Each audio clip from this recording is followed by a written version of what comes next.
Naghahanda na rin sa inaasang epekto ng bagyong Jenny ang mga residente sa Cagayan. Makibalita tayo live kay Jasmine Gabriel Galban. Jasmine?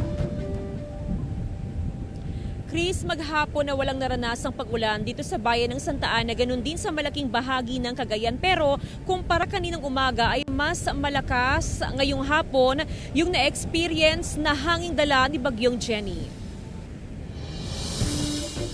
Hindi pa nakaka-recover sa pananalasa na nagdaang mga bagyo ang pamilya Bayani mula sa barangay Palawig, Santa Ana, Cagayan.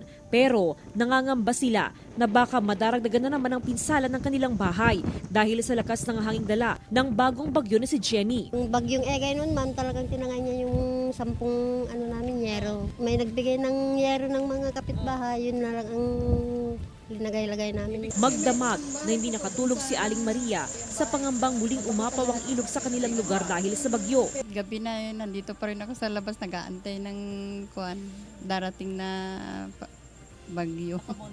Opo.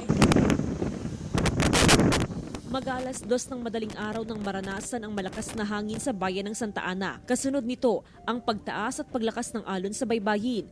Inilagay ng mga mangingisda sa mas mataas na lugar ang kanilang mga bangka para hindi masira o matangay ng alon. Eh, sisira.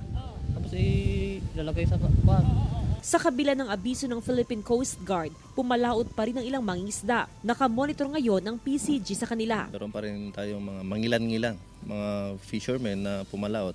Pero within the vicinity lang sila ng Municipal Waters of Santa Ana. Yung mga iba, ma'am, ay pinagsabihan na natin sila na hanggat maaari ay wag na silang pumalaot pa. Sa ngayon, pinakabinabantayan ng PDRRMO ang Calayan Islands. Hindi na pinapayagan pang pagbiyahe ng mga ferry boat, cargo at fishing vessel. Prepare naman sila sa mga pre-deployments nila in every island. Nakadeploy na ang mga rescue personnel mula sa PNP, AFP, PCG at PDRRMO sa iba't ibang mga bayan sa probinsya.